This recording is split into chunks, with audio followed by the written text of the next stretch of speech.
Welcome to the Biz To Biz Podcast, your number one source for all business news. Hey, everybody. Welcome to B2B Vault, the Biz To Biz Podcast. And I'm your host, Alan Kopelman. B2B Vault is sponsored by Nationwide Payment Systems. Watch out for our new launch, which is coming up, our NPS One platform. And today we have a special guest on the show. All guests are special because it's always great to talk to other business people, entrepreneurs that come up with, especially like all the cool products that we see coming out today that are using AI and technology that can help business owners streamline their operations. And today's guest, Sarah Kabakoff, created a product called Genetica. And we hopped on a Zoom call a couple weeks ago, and I was like, man, this is a really cool product, and we need to tell people about it and get you on the podcast. So welcome to the podcast. Thanks for having me. Glad to be here. All right. So tell us a little bit about like the company and like why you started this product and a little bit about the product. Sure. Yeah, Genetica is an AI company. Obviously, we're in the AI space, but unlike so many other AI companies, we're not just an LLM wrapped up in a wrapper and shipped off as AI. We actually have a lot of our own AI products. We specialize in ontologies, which an ontology is like a system of knowledge. It's how the machine learns, essentially, right? That's the structure of the data to explain the relationships. So it really helps the machine to understand what it's looking at, not just, generalizations like a typical your Chat GPT or your Claudes, these large language models. An ontology actually gives a large language model context for the data that it's looking at. And, we started Genetica, obviously, to be on the cutting edge of what's coming in AI. In my career, I have very much worked on the cutting edge of technology and have enjoyed it. And, AI, as most people don't even realize how much it's changed our lives. Some people do, but most people just don't understand the differences and the way the world's going to look in as short as 3 to 5 years. So. AI is like the biggest thing going. Anything, everything about AI, you hear about AI every day, so things are moving quickly in that technology world. Yeah, 100%. It's been really fun and challenging to, learn all these new technologies, and you feel like you're learning something, and then, the next day it feels outdated almost because the machine has leapfrogged you already. So it's been very fun adventure so far. But I know when we were talking, you worked for a very large point of sale company before you launched this, right? Sure, yeah. My entire background has really been restaurants, point of sale. I was an owner operator early in my career. I owned a bar from 2003 to 2006. It was a big nightclub. And then I left that business to go open a bunch of sports bars, did that, and then left that business to actually go start from the ground up in the point of sale business. And I started working for Aloha back in the day when it was still owned by Radiant Systems. And I worked for a reseller. And then we went through the whole NCR acquisition, became an NCR employee, was there for a long time, and then left for a little startup called Toast, which was one of the greatest adventures of my life. So much fun. I was a very early Toast employee, spent a ton of time working with the product team to help design features and functionality inside Toast while also being, first boots on the ground for the enterprise space and, working Denver West for Toast. I remember when everyone would tell us, how do I even know Toast is going to be around? And of course now Toast is the largest restaurant tech platform in the world, and happy to have that been part of my journey. And then most recently, I helped build another point of sale company called Dutchie, which is basically the largest, the Toast of the cannabis industry. It is the largest point of sale company in the cannabis industry. And now I left Dutchie to come over to Genetica because I really think AI is the future. I actually met Genetica in the partner channel of Dutchie because I ran the partner channel there. And what they were doing was just so impressive that I needed to be on the team. So I came over as an early executive here. And we really specialize now in working with point of sale data, both across cannabis and hospitality. Yeah, it's interesting. We both share that the fact that we both come from the restaurant business, because that was my background for 20 years before I got into payments. I was involved in food and beverage. I was a chef, executive chef, corporate chef, owned a restaurant. So it's Yeah. always interesting, like to talk, see how many people go from like hospitality industry and then end up in tech because there's just so much going on in hospitality and then tech seems to attract a lot of people, you know, Yeah. from that I industry. uh I gotta tell you, I really miss my restaurant days at times. It's hard work. It's really, really hard work. So hats off to everyone who is grinding in the restaurants today. But it was some of the funnest times of my life. Getting behind that line and just getting absolutely crushed with a rush. And that was some of my favorite times. I really enjoyed all the jobs that I've worked in restaurants all the way, from dishwasher up to district manager. It was some of the most rewarding work I've done in my career. Listen, the hardest working people come from the restaurant industry. When you work in that industry, restaurant, hotel, bar, nightclub, whatever it is, those people know what the meaning of hard work and a long day. So Yeah. it's definitely interesting. So tell us, like, I know you mentioned also we don't get too much into we can get into like cannabis and restaurant, but specifically like how does this software help these businesses? So let's dive into that. Like, so how does Genetica help these business owners with their business? Yeah, so I think we can actually step back before the AI even gets involved and we start seeing value. Today, even really advanced enterprise customers struggle with getting all of their data into one place and making it easily accessible. And even if you do manage to get all of your data into one centralized location, you can't just run reports off of it. You typically have to have an analyst that you go and you ask for this report. They have to go search the data, run a bunch of joins, figure that stuff out. It takes a day. Sometimes it might be the same day turnaround. Most of the time, it's a 3-day turnaround to get those type of reports. So even with the most advanced companies, just centralizing your data into one place is such a value. So before we even add and layer in the AI, one of the things that Genetica does is we take all of your data and we put it into a central location. And the real differentiation between like your typical data lake and something that's AI ready is the type of data, the type of format that the data goes into. So in our world, we're putting it into a graph, right? And that graph allows the data to sit a little bit differently than it would in a typical like rows and columns type format. So it allows you to really have a good understanding of how that data sits in multi dimensions because the data is attached to each other and it all kind of sits in the same place in a graph. So you're not saying, I'm going to go to this line and this column and I'm going to get this piece of data and then I'm going to go to this line and this column and I'm going to join these two pieces of data. They just exist together in the graph. So when we start thinking about ingesting data, not only are we taking, maybe your POS data, but maybe it's also your open table data, and then it's weather data, it's census data, it's traffic data, it's events data. And so when a transaction happens, most data lakes that you think of today can tell you that a transaction happened at this point in time, but it's not going to tell you why that transaction happened and what was going on around that transaction that might have influenced that transaction.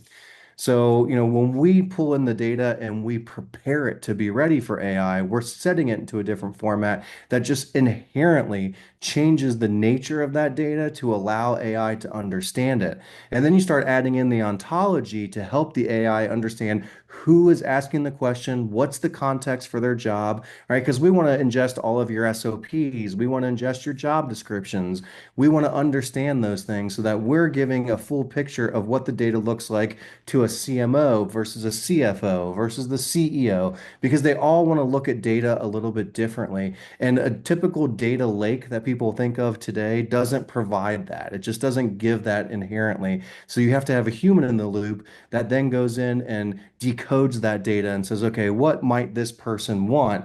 Where learn from you, it can learn about you, and then it can start presenting data to you in the way that you want to understand the data. So, It's it's we have really that interesting. nature.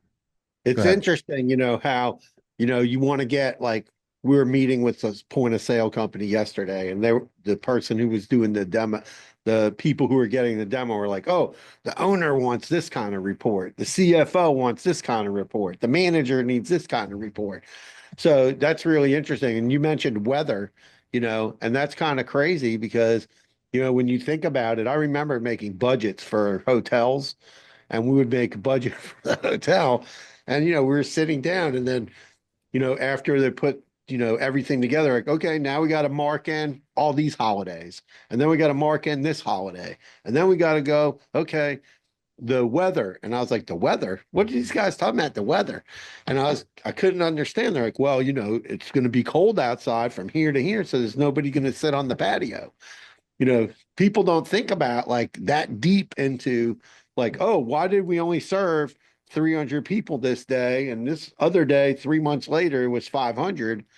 Oh, well, they were with the patio open, you know? And Well, it's crazy how all of that plays into, what's going on in a business. Yeah, when I was running restaurants, one of the very first things that I would do anytime I was writing a schedule is I'd pull up the red book from last year and I would go look and see, what happened last year? Was it rainy outside? Was it warm? Was there a busload of people that pulled in? So I would need to understand the context of what's happened, and then I would need to look in the area to understand, like, hey, Friday night, is there a high school football game? Because if there is, and I'm close to a high school in this location, I likely need more people on staff. And not only that, knowing that schedule would help me to go and work with the local high school to market to those people to come to the location that I was running afterwards to come grab some wings or run a Friday night special, right? But that took me being very active and diligent to understand what was happening around me in order to properly build those schedules. And then if the forecast changes as I'm building the schedule and now it's going to rain, I now need to cut servers. What's the right combo of servers I should have on to maximize my value? Like all of these things are things that I would have to be very aware of in order to accomplish. With AI, it gives you the suggestions.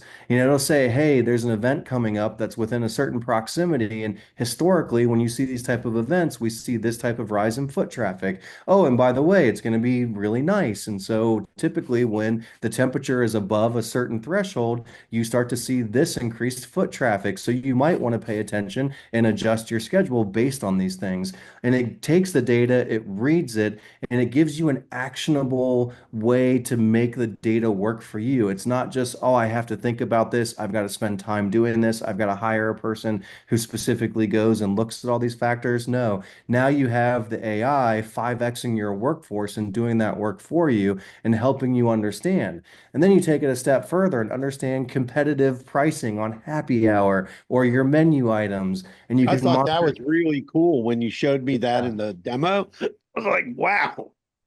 We used to have to send people around to the different restaurants and collect the menus. So that's like amazing to get that information. Yeah, I used to do the same thing. I would, on a slow night, I'd send my managers around like, hey, here's 20 bucks. Go down to the bar and, check out what's going on down the street. See who's down there. Are some of our regulars down there? Are they running a better special? How do I understand that stuff? And now with so much data available online and so much data available because we as humans create all this data and publish it online, we can now go and scrape that stuff. We can understand based on social media who the influencers are and where they're driving people to, what cuisines are hot, what seasonal flavors are hot, all of that stuff. Just really amazing tool. Yeah, restaurant owners typically, I would say, are not like crazy about, they have their idea. This is what I'm doing, and sometimes, you don't see that flexibility, especially like I watch like Hell's Kitchen or you watch, Restaurant Nightmare or whatever show you're watching. And the amount of actionable information that you can get out of AI, even for my business, we can go on Chat GBT. They now have like a research tool, just like what you're doing, right? And you could go, oh, here's 3 point of sale systems. Give me a research paper comparing these three systems. In a restaurant using your software can go, oh, tell me about all the happy hour specials within 10 miles of my restaurant. Yeah. That's that's just crazy. And then you have sitting there and whatever, an hour, however long it takes it to do it, probably maybe up to an hour, boom, you have a report in front of you. And now you go, okay, maybe we're a little overpriced. Maybe we're not doing the right thing. Maybe we need everybody's serving the same thing. Maybe we need to mix it up and change some menu items and put some new different foods out there that people want. Yeah, It's it's typically seconds to minutes as opposed to an hour. It's just so quick the way it can go out there and gather all that information. And the other really great thing about AI is, I mean, besides the competitive information, the third-party market data that it can go out and bring and append to your first-party data, it also gives you the ability to understand your business in different ways because you can ask in natural language what's happening, right? What are the factors that are affecting my business, and what are the things that I want to know about my business that I traditionally would need to spend a lot of time researching data. A great one for restaurants that take reservations is just recency, frequency, and monetary spend. How do I connect that reservation data to the POS data? And even a lot of the POSs that have an integration with something like an open table, like you don't get that robust of data in there. So you still have to go download both sets of data and then do your best to match that to understand that recency, frequency, and monetary spend. Whereas with AI, now we can have the AI do that work and then we can just talk to it in natural language. And some people use ChatGPT and they may upload their data to ChatGPT, and there's nothing wrong with that. That may work for some people. The problem is that LLMs and stuff like ChatGPT, they don't learn from your data the same way that something like how our system will because the ontology isn't there. The machine doesn't understand what a piece of pizza is, right? right. In theory, you think like, oh, it's just a piece of pizza, but from a data standpoint, that piece of pizza is an item number, and it might be sliced pep, half pep, whole pep. I mean, what do those things mean to the machine? It has no idea because it doesn't have an ontology to explain to it what a piece of pizza is. It just sees sliced pep number one, two, three, four. So you're not going to be able to get real insights from something like a chat GPT in the way that you would be able to get something from our system. And we've also spent a bunch of time hardening the math because ChatGPT and LLMs, the reason why they're not good at math is because they predict what 2 plus 2 equals, right? They're not actually adding 2 plus 2. They're saying this is what 2 plus 2 should equal. Well, it's usually not correct, right? So the math part is very hard for these machines. And some of them are getting better at it. But what we can do is we can take that information and we can turn that natural language into a SQL or a Cipher query, depending on what's called for at the moment. And then we can use that to be able to route it to the proper location. Because LLM and that's just one of the tools that we might use. You can imagine our AI is sitting behind a desk with a group of tools in front of it, and then your input tells it what tool to pick up and plug into the machine, right? So it understands through its knowledge map what tool it should be picking up. It picks up that tool that's appropriate for that request and plugs that tool in order to get the answer to feed you back the correct answer to your request, not just what it thinks it might be or what people call hallucinating, right? That's when an LLM or when the AI makes something up, it's hallucinating. Right. Oh yeah. But we talk about that. I've talked about that with people all the time about, what are you really getting? You got to really read it and see like what are you really getting out of that? So when people are, I always know this from when I was in the hotel business. We were one of the first hotel companies to have like inventory and actually like live inventory and live data numbers for our labor expenditures and how much income was coming in and all that. And I know that when you're managing your key numbers, labor, food cost, you know, when you're managing that, you're running a more effective business and you're able to stay on target, and keep your numbers. So when restaurants are like a dispensary is using like these kinds of software, what do you see like typically like you have to spend, I always tell people like, you know, tools like a point of sale system or a tool like this, these are tools and you have to put time in and you have to set it up. And then once it's set up and you start using it, it really starts to save you like a ton of money because it's analyzing like, oh, when are you busy? Oh, well, you don't need 7 people here at 10 o'clock in the morning. You're not busy till 12, so maybe half of those people need to come in and the other half comes in an hour later. And you really have to learn how to use these tools so that you can be more effective in scheduling, more effective in buying.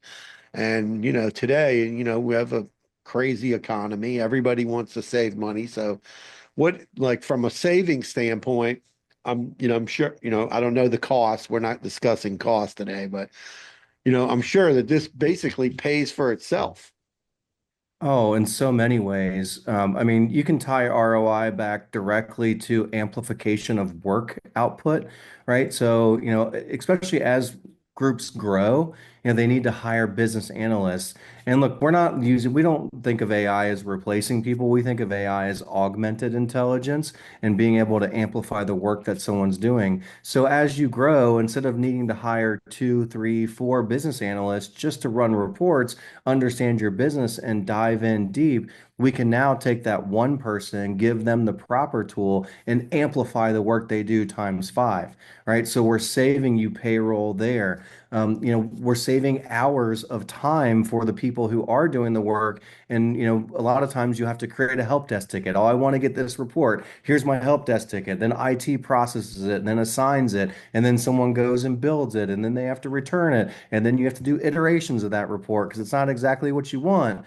But we've changed all of that because now I can wake up in the morning and I can be on my phone and I can just ask the machine what I want to know. And it goes and it pulls all the data, does all that work for you, returns that report. And then if you want to save it, I can actually just pin it to a dashboard and create my own dashboards right from a natural language speaking into the machine. So there's direct ROIs there.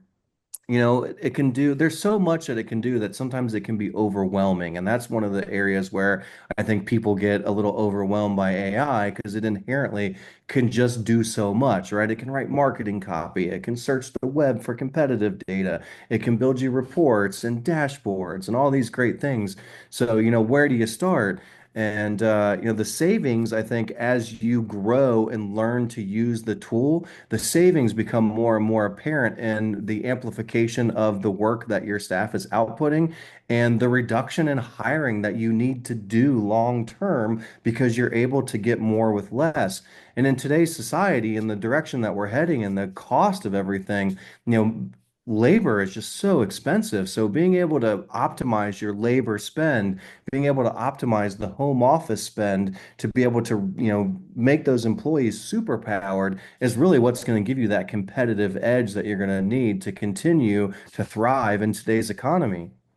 Yeah, one of the things that I've said many times over on the podcast and articles that I've written and in talking to people is AI is not necessarily going to replace people, but people who know how to use AI are going to replace people who don't know how to use AI.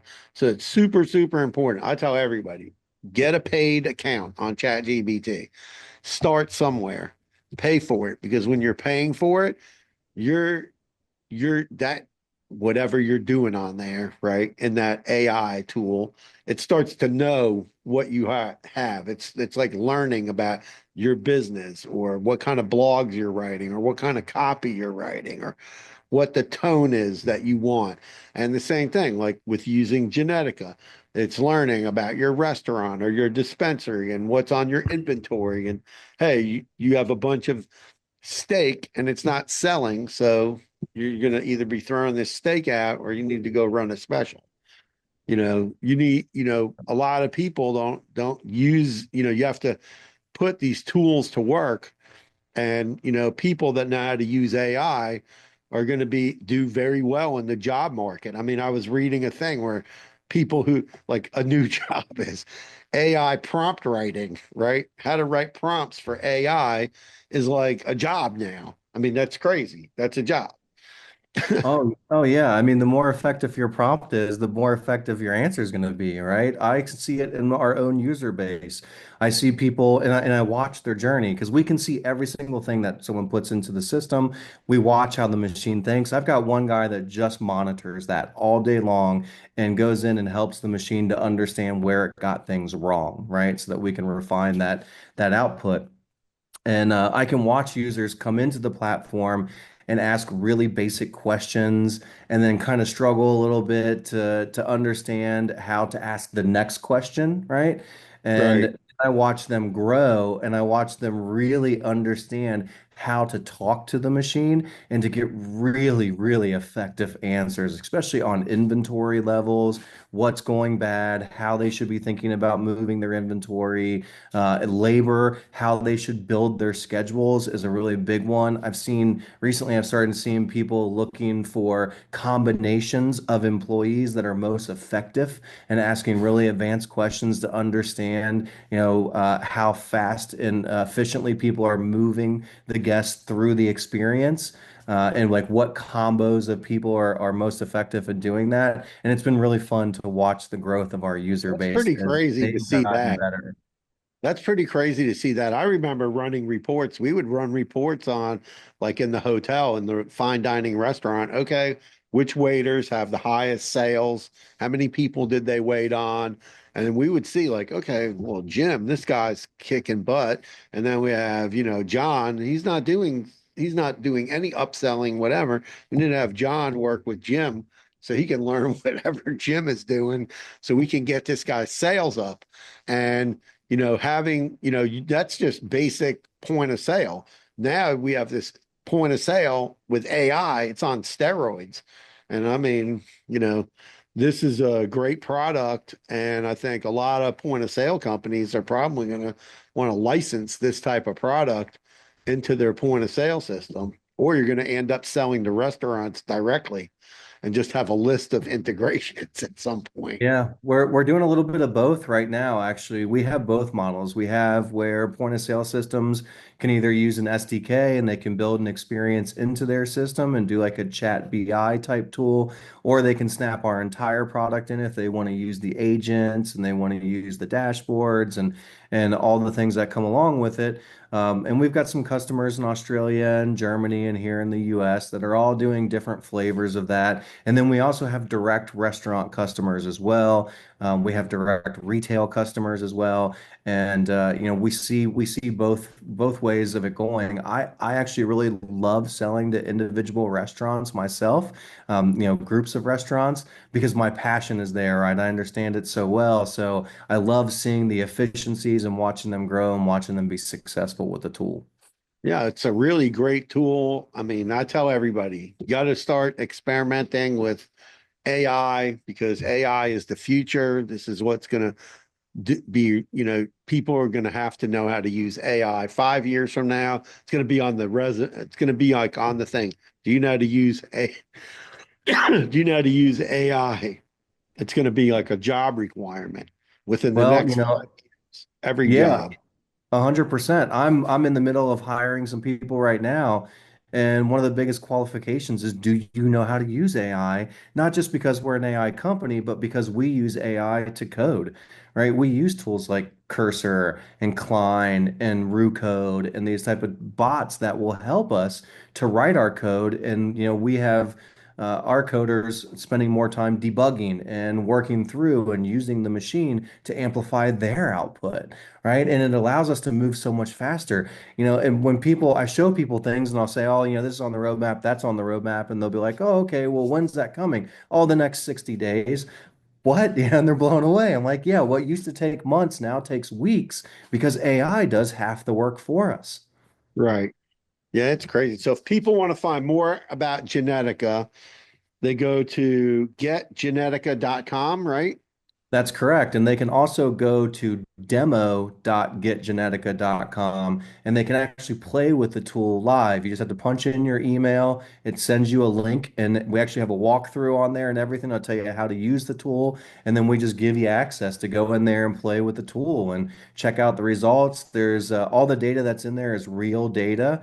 We've had to hide PII and stuff like that so that we're not, showing off customer names and giving out private information. But all the data in there, if you go and you look at how our agents run, if you go and look at, the some of the reports that are in there, all those things are real data. And if they're interested in having a further conversation, we can actually give them a live demo and we can have them ask specific questions that they might want to ask to be able to see the machine in action. We can run agents for them to have them understand the sentiment of their own business right there live. I can't tell you how many demos I do, and I run a sentiment analysis agent on someone's business, and they're just blown away by the results. And so many times, there's areas for improvement that they didn't even know were an area for improvement because they weren't searching forums like Reddit on a regular basis. Right.